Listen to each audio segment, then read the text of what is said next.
Assalamualaikum warahmatullahi wabarakatuh. Perkenalkan, nama saya Nura Masari dengan NIM 0805 1282 025022 dari kelas B jurusan Ilmu Kelautan angkatan 2020. Di video ini saya akan menjelaskan laporan praktikum hidrodinamika mengenai materi gelombang. Ini berfokus pada gelombang laut yang memiliki pengertian merupakan salah satu fenomena alam yang terjadi di laut. Gelombang laut merupakan pergerakan naik turunnya air dengan arah tegak lurus permukaan air laut yang membentuk kurva sinusoidal. Pada umumnya, gelombang laut ini disebabkan oleh tiupan angin, baik itu secara langsung ataupun tidak langsung, menurut Anggi 2016. Pembentukan gelombang terjadi umumnya di daerah perairan lepas. Saat gelombang terbentuk, gelombang akan bergerak dalam jarak yang panjang melintasi laut. Gelombang merupakan salah satu parameter yang dominan terhadap laju mundurnya garis pantai.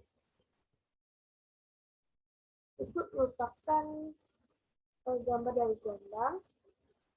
Nah, gelombang atau ombak yang terjadi di lautan dapat diklasifikasikan menjadi beberapa macam, tergantung kepada gaya pembangkitnya. Pembangkit gelombang itu sendiri dapat disebabkan oleh angin, gaya tarik menarik bumi, bulan, matahari, atau biasa disebut dengan gelombang pasang surut. Terjadi juga oleh gempa yang berada di dasar laut, ataupun gelombang yang disebabkan oleh gerakan kapal. Gelombang yang sehari-hari terjadi dan juga disebutkan dalam bidang teknis pantai adalah gelombang angin dan juga gelombang pasang surut. Gelombang dapat menjadi pembentuk dan juga perusak pantai dan juga dapat berpengaruh pada bangunan-bangunan di pantai. Energi gelombang akan membangkitkan arus dan juga mempengaruhi pergerakan sedimen dalam arah tegak lurus pantai. Nah, adapun faktor terjadinya gelombang itu ada 3, yaitu tekanan dan juga tegangan dari atmosfer serta gaya gravitasi dan juga benda di luar angkasa. Seperti halnya bumi, seperti halnya bulan dan juga matahari. Kemudian adanya gempa di dasar laut, dan terakhir ada geometri laut atau bentuk dasar dari pantai itu sendiri. Nah, gelombang kan berhubungan dengan angin. Jadi untuk pengertian angin itu sendiri merupakan udara yang bergerak akibat adanya perbedaan tekanan udara dengan arah aliran angin dari tempat yang memiliki tekanan tinggi ke tempat yang bertekanan rendah.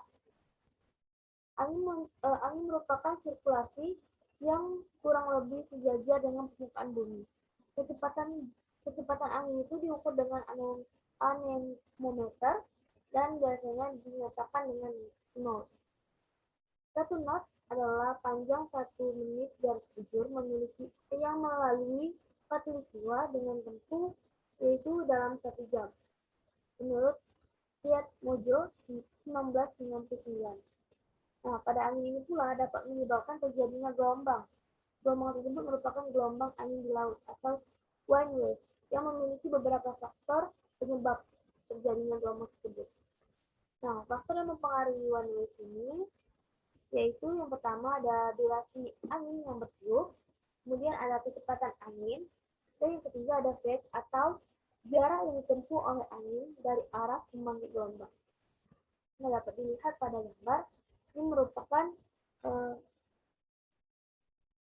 siklus dari gelombang itu sendiri menuju pantai. Nah, selanjutnya ada deformasi. Deformasi gelombang merupakan perubahan karakteristik gelombang seperti tinggi, periode, panjang, arah, dan lain sebagainya pada gelombang akibat pengaruh perubahan kedalaman dasar laut, kemiringan dasar laut yang tidak sejajar dengan arahnya datang gelombang, dan lain sebagainya.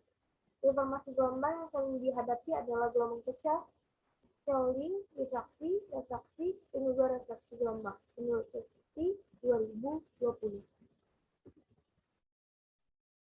Untuk pengertian dari gelombang pecah sendiri merupakan bentuk deformasi gelombang yang paling ekstrim. Nah, pada saat suatu gelombang pecah, energi gelombang akan sekaligus terlepas. Energi gelombang akan membangkitkan arus dan juga mempengaruhi pergerakan sedimen dalam arah tegak lurus pantai dan sejajar dengan pantai.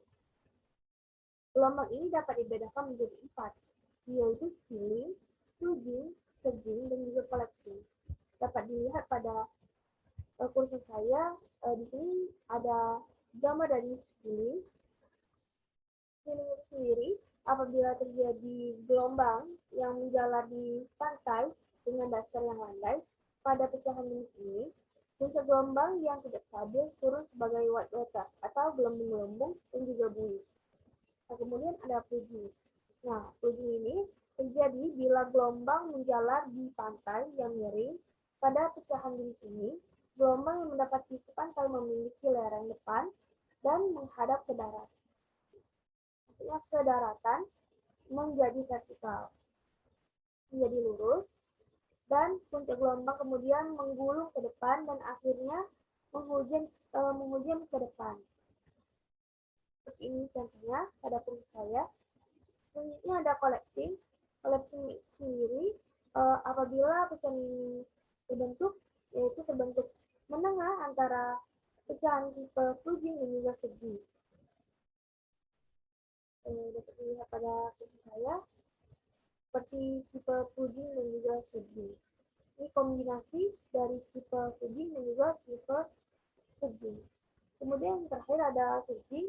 Segi itu apabila terjadi di lereng pantai sangat curam. Pada pecahan ini puncak gelombang naik seperti naik menghujam ke depan, kemudian dasar gelombang naik ke atas permukaan sehingga gelombang jatuh dan juga menghilang. Nah, untuk pengertian dari swelling ini merupakan istilah yang menggambarkan gelombang yang bergerak dari laut dalam memasuki laut dangkal dan mulai mengalami gesekan dari dasar laut. Akibatnya, kecepatan gelombang berkurang dan panjang gelombang pun memendek. Kemudian di sini ada refleksi gelombang. Refleksi gelombang merupakan peristiwa berbeloknya arah gelombang akibat adanya gelombang yang tidak tegak lurus pada pantai. Nah, kemudian ada difraksi gelombang. Difraksi gelombang ini merupakan suatu peristiwa di mana gelombang yang datang itu terhalang oleh rintangan seperti pemecah ombak. Dapat dilihat pada gambar, ini merupakan pemecah ombak yang memiliki arah yang berbeda, sehingga gelombang pun berbelok mengelilingi ujung rintangan lalu memasuki ke daerah terlindung di belakang rintangan. Nah, kemudian ada peran dan juga manfaat dari gelombang. Gelombang laut terbentuk dengan cara partikel air yang ada dalam satu tempat bergerak dalam sebuah lingkaran dan serta naik turun memakai sebuah gerakan kecil dari sisi satu kembali lagi ke sisi awal, di mana gerakan tersebut merupakan gambaran bentuk dari gelombang laut. Jadi, untuk fungsi dan juga peran gelombang laut itu sendiri, yang pertama, gelombang bisa menjaga kestabilan suhu dari iklim dunia, kemudian dapat membantu pertukaran gas. Yang ketiga, meningkatkan kemampuan adaptasi makhluk hidup. Kemudian ada membantu hubungan simbiosis mutualisme baik itu di pantai maupun di pantai itu sendiri. Selanjutnya sebagai sarana olahraga dan juga pembangkit listrik. Demikianlah penjelasan laporan praktik Ibu Indonesia mengenai gelombang. Apabila ada salah kata, saya mohon maaf. Terima kasih banyak. Wassalamualaikum warahmatullahi wabarakatuh.